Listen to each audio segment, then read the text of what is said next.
নমস্কাৰ মৰমৰ ছাত্ৰ ছাত্ৰীসকল তোমালোকক বহুদিন অসমীয়াত নতুবা তোমালোকৰ মাতৃভাষাত তোমালোকৰ লগত কথা পতা নাই যেতিয়া মই ক্লাছ বা আমাৰ এই প্ৰক্ৰিয়া আৰম্ভ কৰিছিলোঁ তেতিয়া তোমালোকৰ লগত প্ৰথম ক্লাছটো মই বৰ ধুনীয়াকৈ তোমালোকক সেইদিনা তোমালোকক গোটেই কথাখিনি দেখুৱাব পৰা নাছিলোঁ তোমালোকৰ লগত পাতিছিলোঁ কথাখিনি প্ৰত্যক্ষভাৱে তোমালোকৰ প্ৰয়োজনীয় কথালৈ উভতি গৈছোঁ বিশেষকৈ BA লেভেলৰ অথবা BA স্তৰৰ স্নাতক পৰ্যায়ৰ সকলো স্তৰৰ ছাত্ৰ ছাত্ৰীসকলে মানুহৰ জীৱন প্ৰক্ৰিয়াৰ বিকাশ সম্পৰ্কীয় কথাখিনি অধ্যয়ন কৰিব লাগে তোমালোকৰ লগত যিসকলে বিকাশমূলক মনোবিজ্ঞান তোমালোকে শিক্ষা বিষয়ৰ মুখ্য পাঠসূচীত অধ্যয়ন কৰিব লাগে তেওঁলোকৰ কাৰণেও আজিৰ এই বিষয়খিনি গুৰুত্বপূৰ্ণ আৰু যিসকলে কিশোৰ কিশোৰীসকলৰ নতুবা আমাৰ কৈশোৰসকলৰ মনোবিজ্ঞান অধ্যয়ন কৰিব লাগিব তেওঁলোকেও বিকাশ সম্বন্ধীয় কথাখিনি প্ৰাৰম্ভিক পৰ্যায়ত অধ্যয়ন কৰিব লাগিব তোমালোকে নিশ্চিতভাৱে জানা আমি যিখিনি ইংৰাজীত ক্লাছ লৈছিলোঁ তাত বিকাশৰ বহুত তোমালোকক ডায়েগ্ৰাম দেখুওৱা হৈছে আৰু বহু বিতং ব্যাখ্যা দাঙি ধৰা হৈছে সেই কথাখিনি তোমালোকে লগ কৰি আজিৰ এই কথাখিনিৰ লগত সুন্দৰভাৱে মিলাই লৈ তোমালোকে প্ৰয়োজনীয় প্ৰস্তুতি তোমালোকৰ পৰীক্ষাৰ কাৰণে চলাব পাৰিবা আৰু জীৱনতো উপলব্ধি কৰিব পাৰিবা স্নেহৰ ছাত্ৰ ছাত্ৰীসকল কৈশোৰ কালৰ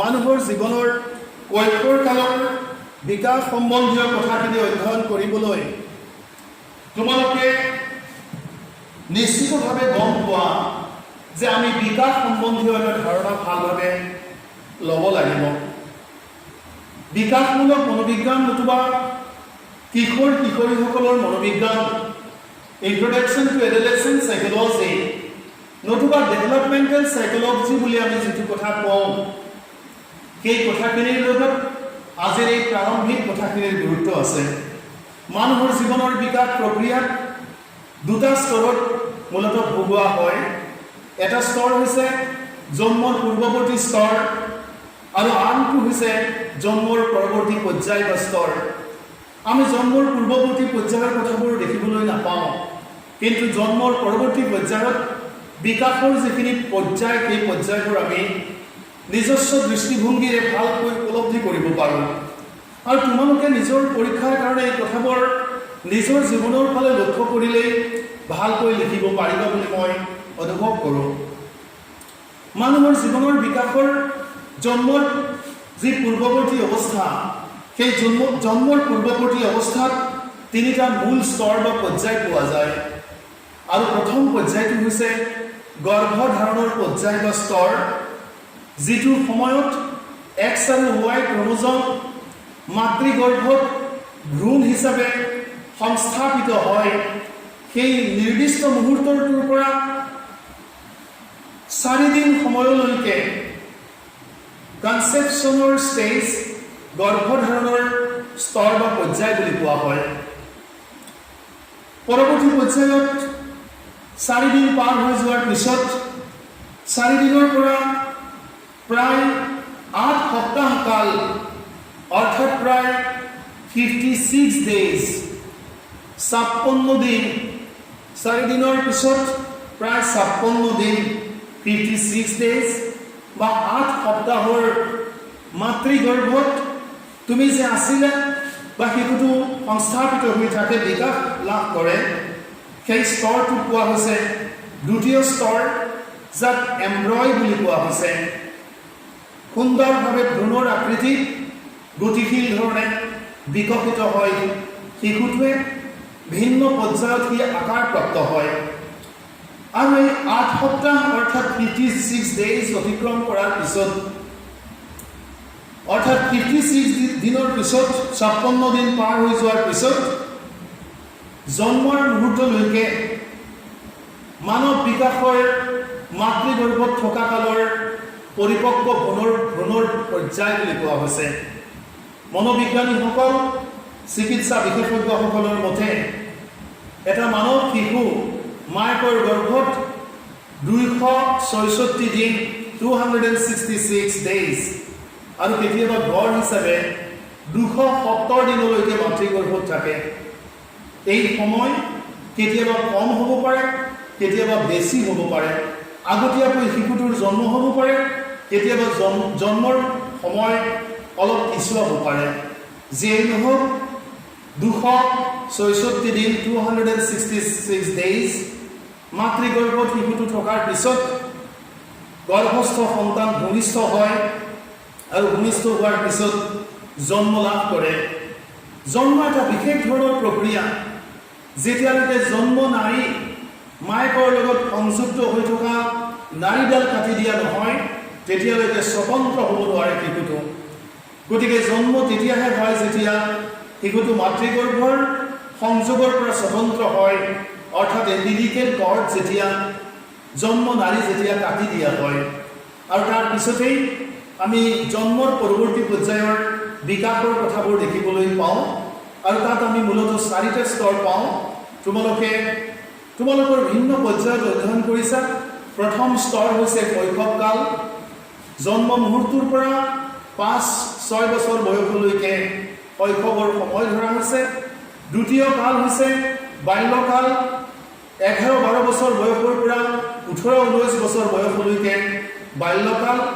তৃতীয় স্তৰ হৈছে কৈশোৰকাল, 11-12 বছৰ বয়সৰ পৰা 18-19 বছৰ বয়সলৈকে কৈশোৰ নতুবা এডলেসেন্স ষ্টেজ। আৰু চতুৰ্থ স্তৰ হৈছে 18-19 বছৰ বয়সৰ পৰা 40 বছৰ দুকুৰি বয়সলৈকে পৰিপক্কতাৰ কাল। আৰু তাৰ পৰৱৰ্তী পৰ্যায়ৰ সময়খিনি হৈছে সম্পূৰ্ণ পৰিপক্কতাৰ পৰৱৰ্তী পৰ্যায়ৰ সময়। এই সময়ত যিবোৰ পৰিৱৰ্তন হয় সেই পৰিৱৰ্তনৰ এটা ধাৰাবাহিক বিশ্লেষণ তোমালোকক বিকাশমূলক মনোবিজ্ঞান অধ্যয়নত প্ৰদান কৰা হৈছে। আৰু তোমালোকৰ যি সাইকোলজি অফ এডলেসেন্স সেই কাকতখনত তোমালোকক কিশোৰ-কিশোৰীসকলৰ বিকাশৰ বিষয়ে আলোচনা কৰা হৈছে। আজিৰ এই ক্লাছটোত বা আজিৰ এই আলোচনাত তোমালোকক বিকাশ সম্বন্ধীয় ধাৰণাটো স্পষ্ট কৰি দিবলৈ ওলোৱা হৈছে। আৰু আমি যেতিয়া বিকাশৰ যিটো শব্দ, ইংৰাজী শব্দ ডেভেলপ, সেই ইংৰাজী ডেভেলপ শব্দটো যেতিয়া চাওঁ তেতিয়া দেখা পাওঁ যে ডেভেলপ শব্দটো আচলতে ফৰাচী ভাষাৰ শব্দ ডেভেলপাৰৰ পৰা আহিছে। আৰু ইয়াৰ অৰ্থ হৈছে ডাঙৰ হোৱা অথবা অধিক আগবাঢ়ি যোৱা, বিকশিত হোৱা অথবা উন্নতি কৰা। গতিকে বিকাশ বুলি ক'লে আমি ক'ব লাগিব ডাঙৰ হোৱা অথবা অধিক আগবাঢ়ি যোৱা প্ৰক্ৰিয়াই হৈছে বিকাশ। বিকাশ হৈছে গতিশীলতাৰে আগুৱাই গৈ উন্নতি লাভ কৰা আৰু সেই উন্নতিৰ দ্বাৰা জীৱনক উপলব্ধি কৰা এটা বিশেষ ধৰণৰ প্ৰক্ৰিয়া। মানৱ শিশুৰ জীৱন প্ৰক্ৰিয়া অতি বিচিত্ৰ। মানুহৰ জীৱন প্ৰক্ৰিয়া বিচিত্ৰ। জন্মিছোঁ যেতিয়া আমি মৰিব লাগিব আৰু জীৱনৰ উত্থান পতন হয়। কথাবোৰ আমি মনত ৰাখোঁ, অতীতৰ কথা কৰি লওঁ। বৰ্তমানত আমি অতীতক নিজৰ মাজত বিচাৰি চাব খোজোঁ আৰু আমি ভৱিষ্যতৰ কাৰণে পৰিকল্পনা কৰোঁ। এটা ক্ষুদ্ৰ বীজৰ পৰা বৃহৎ বৃক্ষ হোৱাৰ দৰে যেনেকৈ এটা সৰু গছৰ গুটিৰ পৰা প্ৰকাণ্ড এজোপা গছৰ জন্ম হয়। আহত গছজোপালৈকে চালে তোমালোকে গম পাবা সামান্য এটা সৰু গুটিৰ পৰা প্ৰকাণ্ড গছ এজোপা হৈছে। তেনেকৈ গৰ্ভধাৰণৰ সময়ছোৱাত এটা সামান্য ভ্ৰূণৰ পৰা 8 দিনলৈকে শিশুটো থকাৰ পিছত, 4 দিনলৈকে শিশুটো থকাৰ পিছত, 4 দিনৰ পৰা 56 দিনলৈকে 8 সপ্তাহ পাৰ হোৱাৰ পিছত সকলো ধৰণৰ পৰিপক্কতা লাভ কৰি 56 দিনৰ বা 8 সপ্তাহ পাৰ হৈ 266 দিন বা 270 দিন তাৰ পিছতেই এটা শিশুৰ জন্ম হয়। এটা সামান্য সৰিয়হৰ দৰে তেলৰ দৰে ভ্ৰূণ এটাৰ পৰা এটা মানৱ শিশু তোমাৰ জন্ম হৈছে। কিন্তু জন্মৰ পিছত আমি যি দেখিছোঁ, এই দেখা সকলো কথা যেতিয়া তুমি মাতৃগৰ্ভত সংস্থাপিত হৈছিলা, এটা ক্ষুদ্ৰ ভ্ৰূণৰ এটা বীজ হিচাপে এটা ক্ষুদ্ৰ সৰিয়হৰ দৰে আকাৰ লৈ তেতিয়াই তোমাৰ জীৱনৰ সকলো কথা প্ৰাকৃতিক জগতৰ নীতিৰ দ্বাৰা নিৰ্ণয় কৰা হৈছিলে, নিৰ্ধাৰণ কৰা হৈছিলে। জন্মৰ পিছত তুমি কেনেকুৱা মানুহ হ'ব পাৰিবা, তুমি কেনেকুৱা ধৰণে তোমাৰ বৌদ্ধিক যোগ্যতাৰ দ্বাৰা পৃথিৱীত নিজৰ পৰিচয় তুমি শক্তিশালী কৰি তুলিব পাৰিবা, সেই সকলো কথা নিৰ্ভৰশীল হৈছে মাতৃগৰ্ভত থকা কালৰ সকলো কথাৰ ওপৰত। গতিকে এটা ক্ষুদ্ৰ বীজৰ পৰা বৃহৎ গছৰ যেনেকৈ সৃষ্টি হয়, আমাৰ জীৱনো তেনেকৈ আগুৱাই যায়। সাধাৰণতে বিকাশ বুলি কোৱাৰ লগে লগে আমি মূলতঃ মানুহৰ শাৰীৰিক অথবা দৈহিক পৰিৱৰ্তন, আমাৰ শৰীৰৰ পৰিৱৰ্তন নতুবা দেহৰ পৰিৱৰ্তনৰ কথাখিনি বুজি পাওঁ। জন্মৰ মুহূৰ্তৰ পৰা মৃত্যুৰ আগ মুহূৰ্তলৈকে মানৱ প্ৰাণীৰ ক্ষেত্ৰত এনে পৰিৱৰ্তন অতি গতিশীল প্ৰকৃতিৰ। অৱশ্যে বিকাশশীল মানৱ প্ৰাণী এটাৰ ক্ষেত্ৰত শাৰীৰিক পৰিৱৰ্তনৰ উপৰিও অন্যান্য দিশৰ পৰিৱৰ্তনৰ কথাবোৰ সততে দৃষ্টিগোচৰ হয়। চিন্তা কৰিবলৈ সমৰ্থ হোৱা, ভাষাৰ ব্যৱহাৰৰ মাজেৰে মনৰ ভাৱ অনুভূতি প্ৰকাশ কৰা, সামাজিক সম্পৰ্ক স্থাপন কৰা আদি নানা পৰিৱৰ্তন বৰ্ধনশীল মানৱ প্ৰাণী এটাৰ ক্ষেত্ৰত সদায় আমি দেখিবলৈ পাওঁ। বিকাশৰ দ্বাৰা মূলতঃ শৰীৰৰ পৰিৱৰ্তনৰ কথা বুজোৱা হয় আৰু একেলগে বিকাশে মনৰ পৰিৱৰ্তন। তুমি যে সিদিনালৈকে কথা ক'ব পৰা হোৱা নাছিলা, পেটেৰে চুচুৰি যাব পৰা অৱস্থাৰ পৰা আঁঠু কাঢ়ি থিয় হৈ খোজ কাঢ়িব পৰা হৈ আজিৰ এই অৱস্থা প্ৰাপ্তলৈকে যিদিনা তুমি কথা ক'ব পৰা হোৱা নাছিলা, সেই সময়ছোৱাত তোমাৰ মনৰ গতি কেনেকুৱা আছিল আৰু আজি যে তুমি যুক্তি দিব পৰা হৈছা, সেই ক্ষমতাৰ দ্বাৰা তুমি তোমাৰ কেনেকুৱা পৰিস্থিতি দিছা, সেই সকলো কথা বিকাশে সামৰি লয়। গতিকে বিকাশ হৈছে এটা অতি ধাৰাবাহিক প্ৰক্ৰিয়া। ই কেতিয়াও ৰৈ নাথাকে, জীৱন কেতিয়াও ৰৈ নাথাকে। জীৱন গতিশীল, সভ্যতা গতিশীল, সংস্কৃতি গতিশীল, মানুহৰ প্ৰয়োজনবোৰ গতিশীল। বিৱৰ্তিত পৃথিৱীত মানুহে নিজৰ জীৱনৰ সকলো ধৰণৰ প্ৰয়োজন পূৰণ কৰিব পৰা ধৰণে বৌদ্ধিক যোগ্যতা আৰু শাৰীৰিক যোগ্যতাৰ পৰিৱৰ্তন কৰি লয়, যি পৰিৱৰ্তনক বিকাশ বুলি কোৱা হয়। এনে প্ৰক্ৰিয়াই এটা প্ৰাণীৰ দৈহিক, মানসিক, আৱেগিক আদি নানা দিশৰ পৰিৱৰ্তনৰ কথাকে সূচায়। বিকাশৰ পৰিৱৰ্তনৰ প্ৰক্ৰিয়াক বুজোৱা হয়, বিকাশৰ দ্বাৰা পৰিৱৰ্তনৰ প্ৰক্ৰিয়াক বুজোৱা হয়। এনে পৰিৱৰ্তনে মূলতঃ বৃদ্ধি বা উন্নতি, গ্ৰোথ আৰু ক্ষয় হোৱা অথবা অৱনত হোৱা ডিক্লাইন কাৰ্য সামৰি লয়। তুমি যে বিকশিত হৈছা সেইটোৱে নহয়। এদিন তোমাৰ শিশু আছিলা, তোমাৰ দাঁত গজা আছিল, যি দাঁত গজিছে সেই দাঁত আকৌ নোহোৱা হৈ যাব। যিখন ছাল বহুত ধুনীয়া আছিল, সেইখন এদিন, সেই মসৃণ কোমল ছালখন এদিন সুতুৰা সুতুৰি দিব, চুলিবোৰ পকিব, তোমাৰ কওকবোৰৰ শক্তিহীন হৈ যাব আৰু তুমি শিশু অৱস্থাত যেনেকৈ পৰনিৰ্ভৰশীল হৈ আছিলা, বাৰ্ধক্যতো তুমি পৰনিৰ্ভৰশীল হ'বলৈ বাধ্য হ'ব লাগিব। এইকাৰণে যে বিকাশে এটা নিৰ্দিষ্ট গতি পোৱাৰ পিছত সেই কাৰ্ডডাল যদি এনেকৈ গতি কৰে, সি তললৈ লাহে লাহে ডিক্লাইন হয়, নামি আহে। গতিকে বিকাশ প্ৰক্ৰিয়া বুলি কোৱাৰ লগে লগে সি গতিশীলতাৰ গোটেই দিশটোকে সামৰি লয়, সি বৃদ্ধিৰ কথাকো সামৰি লয়, সি ক্ষয় হোৱা কথাখিনিকো সামৰি লয়।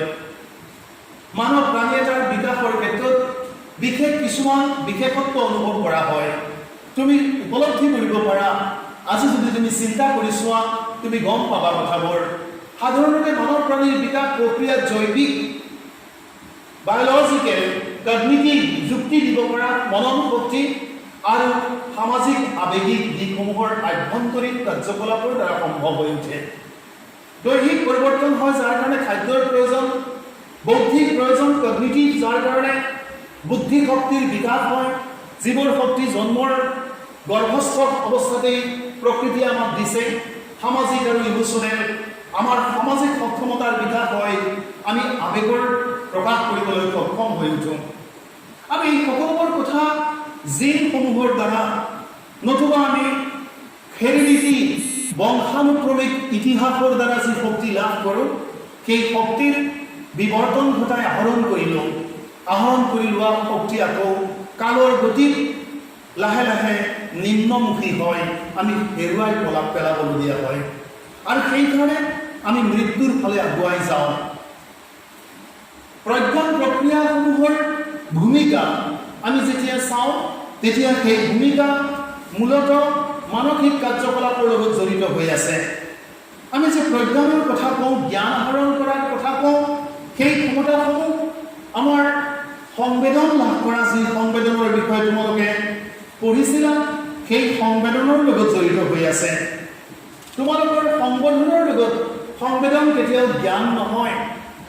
আমাৰ যি পঞ্চ ইন্দ্ৰিয় আছে, নাক, কাণ, চকু, ছাল আৰু জিভা, এই পাঁচখন জ্ঞানৰ দুৱাৰ, এই মনৰ দুৱাৰ, আত্মাৰ খিৰিকী, এই পাঁচখন দুৱাৰ খিৰিকীৰে পৃথিৱীৰ লগত আমাৰ যোগসূত্ৰ হয়। এই যোগসূত্ৰৰ যি পৰ্যায় আৰু প্ৰক্ৰিয়া, এই বিচিত্ৰ আৰু বিবিধ আৰু বিচিত্ৰ যোগসূত্ৰৰ লগত আমি সম্পূৰ্ণৰূপে তাৰ বিচাৰ বিশ্লেষণ কৰি জীৱনৰ প্ৰয়োজনীয়তা মতে সেইবোৰ মনৰ মাজত ধাৰণা হিচাপে আমি গঢ় দি লওঁ আৰু যেতিয়া ধাৰণাবোৰ স্পষ্ট হয় তাকে সৰল জ্ঞান বুলি কোৱা হয়, সম্বোধন বুলি কোৱা হয়। আৰু যেতিয়া সৰল জ্ঞানৰ স্পষ্ট ৰূপত মানসিক ছবি স্মৃতি আকাৰে যেতিয়া গঢ় লৈ উঠে তেতিয়া এটা সম্প্ৰত্যয়ন বা গভীৰ বোধ বুলি কোৱা হয়। মনোযোগৰ কথাখিনি আছে, নোহোৱাকৈ তুমি একো জানিব নোৱাৰা পৃথিৱীৰ লগত তোমালোকৰ সংযোগ হৈছে সংবেদন, সম্বোধন, সম্প্ৰত্যয়ন আৰু মনোযোগৰ দ্বাৰা। এই সকলো প্ৰক্ৰিয়াই তাৰ লগতে সামাজিক আৱেগিক প্ৰক্ৰিয়াসমূহ মানুহৰ সামাজিক আচৰণৰ ক্ষেত্ৰত বাস্তৱায়িত হোৱাৰ দৰে বিকাশৰ লগত এইবোৰ গভীৰভাৱে সংযুক্ত হৈ আছে। আৱেগিক দিশ আৰু ব্যক্তিত্বৰ বিকাশ প্ৰক্ৰিয়াৰ লগত এইবোৰ জড়িত হৈ আছে। আৱেগৰ বিকাশ, ব্যক্তিত্ব মানে হৈছে গোটেই মানুহজনৰ ভিতৰত যিটো আছে, দেখাত যেনেকুৱা, ভিতৰৰ পৰা যেনেকুৱা, সেই সকলো কথা ব্যক্তিত্বই আৱৰি লয়। এই কথাবোৰ বিকাশৰ মাজত সোমাই আছে। এগৰাকী শিশুৱে নিজৰ মাকক অতি মৰমেৰে সাৱটি ধৰা, এগৰাকী যুৱকে নিজৰ দলে খেল এখনত হাৰিলে গুটিটো হোৱা আদি কাৰ্য সামাজিক আৱেগিক প্ৰক্ৰিয়াৰ প্ৰতিফলন বুলি গণ্য কৰিব পাৰি। মানুহৰ বিকাশৰ ক্ষেত্ৰত এইবোৰৰ প্ৰভাৱ অতি গুৰুত্বপূৰ্ণ। সামগ্ৰিক দৃষ্টিকোণৰ পৰা বিবেচনা কৰিলে মানুহৰ দৈহিক, মানসিক, সামাজিক দিশ আৰু আদব কাইদাৰ বিকাশ অতি গতিশীল আৰু প্ৰণালীবদ্ধ। সামগ্ৰিক জীৱন প্ৰক্ৰিয়া তেনে বিকাশৰ নানা কথা অনুভৱ হয় আৰু তেনেকুৱা অনুভৱৰ দ্বাৰাই আমি আমাৰ জীৱনৰ গতিক আগুৱাই নিওঁ। গতিকে জীৱনটো এটা বিচিত্ৰ প্ৰক্ৰিয়া আৰু এই বিচিত্ৰ প্ৰক্ৰিয়াত বিকাশৰ সকলো কথা আমি চাব পাৰোঁ আৰু আমি জানিব পাৰোঁ। স্নেহৰ ছাত্ৰ ছাত্ৰীসকল, তোমালোকে জানি লোৱা যে বিকাশ এটা গভীৰ অৰ্থ থকা প্ৰক্ৰিয়া আৰু এই অৰ্থ থকা প্ৰক্ৰিয়াৰ মাজত জীৱনৰ গভীৰ প্ৰত্যয়, জীৱনৰ গভীৰ চিন্তা, সেই গোটেই কথাবোৰ সোমাই আছে। বিকাশৰ যদি প্ৰকৃত অৰ্থ আমি উপলব্ধি কৰিব লাগে তেতিয়া আমি দেখা পাওঁ যে মানৱ প্ৰাণী এটাৰ বিকাশৰ ক্ষেত্ৰত বিশেষ কিছুমান বিশেষত্ব অনুভৱ কৰা হয়। সাধাৰণতে মানৱ প্ৰাণীৰ বিকাশ প্ৰক্ৰিয়া জৈৱিক, প্ৰজ্ঞাত্মক আৰু সামাজিক আৱেগিক দিশসমূহৰ আভ্যন্তৰীণ কাৰ্যকলাপৰ দ্বাৰা সম্ভৱ হৈ উঠে বুলি আমি ইতিমধ্যে প্ৰকাশ কৰিছোঁ। গতিকে তোমালোকে বিচাৰ বিশ্লেষণ কৰি যেতিয়া চাবা বিকাশ প্ৰক্ৰিয়া সম্বন্ধে তেতিয়া তোমালোকে গোটেই কথাখিনি গভীৰভাৱে তোমালোকে উপলব্ধি কৰিব পাৰিবা আৰু সেই উপলব্ধিৰ পিছতে তোমালোকে কৈশোৰ কালৰ বিৱৰ্তন আৰু পৰিৱৰ্তনৰ কথাখিনি তোমালোকৰ বিকাশমূলক যি মনোবিজ্ঞানে বিকাশ সম্বন্ধীয় এই সকলোবোৰ দিশ সামৰি লয়। এই সামৰি লোৱা দিশসমূহৰ বিষয়েও তোমালোকে গভীৰভাৱে অনুভৱ কৰিব পাৰিবা। মূলতঃ মানুহৰ জীৱন এটা বিচিত্ৰ প্ৰক্ৰিয়া। এই বিচিত্ৰ জীৱনক উপলব্ধি কৰাৰ কাৰণে জন্মৰ পূৰ্বৱৰ্তী অৱস্থা আৰু পৰৱৰ্তী পৰ্যায়ৰ বিকাশৰ বিষয়ে ধাৰাবাহিকভাৱে অধ্যয়ন কৰিব লাগিব আৰু তাৰ এটা নিৰ্দিষ্ট স্তৰৰ বিষয়ে তোমালোকক দ্বিতীয় ষান্মাসিকত অধ্যয়ন কৰিবলৈ দিছে আৰু সেইটো হৈছে কিশোৰ কিশোৰীসকলৰ মনোবিজ্ঞান নতুবা কিশোৰ কিশোৰীসকলৰ বিকাশৰ বিশেষত্বসমূহ। আজি তোমালোকক এই কথাখিনি কৈছোঁ। ইয়াৰ পৰৱৰ্তী পৰ্যায়ত তোমালোকক প্ৰত্যক্ষভাৱে বিকাশৰ এই দিশলৈ আগুৱাই নিয়া হ'ব আৰু তাক তোমালোকে এই কথাখিনি জানিব পাৰিবা। তোমালোকে ভালদৰে পঢ়া শুনা কৰিবা। আজিলৈ ইয়াতে এৰিছোঁ। তোমালোকে এতিয়া ঘৰতে আছা, সময়বোৰ তোমালোকে উপযুক্তভাৱে ব্যৱহাৰ কৰি তোমালোকৰ প্ৰয়োজনৰ কাৰণে সময়বোৰৰ উপযুক্ত ব্যৱহাৰ কৰিব পাৰিবা বুলি মই আশা ৰাখিছোঁ। ভালকৈ পঢ়া শুনা কৰিবা। আজিলৈ ইয়াতে সামৰিছোঁ। মই পুনৰাই নমস্কাৰ জনাইছোঁ তোমালোকক।